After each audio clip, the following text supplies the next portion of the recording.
Oke, kita akan mulai tutorial kita teman-teman, cara membalas WA tanpa membuka aplikasi. Oke, kita mulai teman-teman. Kita buka WA-nya. Di bagian kanan atas kita klik titik 3 teman-teman. Kita klik, kita pilih pilihan setelan. Kita pilih pilihan setelannya. Setelah itu kita cari pilihan notifikasi. Kita klik bagian notifikasinya teman-teman.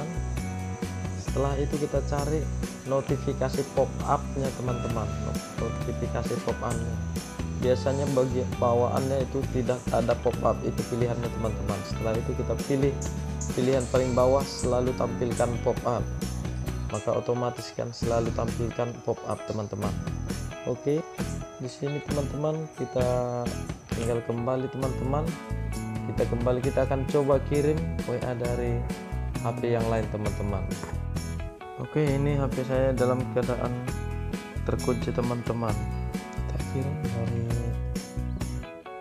WA yang lain. Kita coba kirim ke HP ini. Ini teman-teman hasil yang sudah kita setting tadi teman-teman. Kita bisa balas SMS langsung, balas WA nya langsung tanpa harus buka aplikasinya. Kita langsung bisa balas dengan tanpa membuka aplikasi. Oke teman-teman, inilah teman-teman, demikian tutorial kali ini teman-teman. Jangan lupa like, comment, share, and subscribe ya teman-teman. Oke, terima kasih.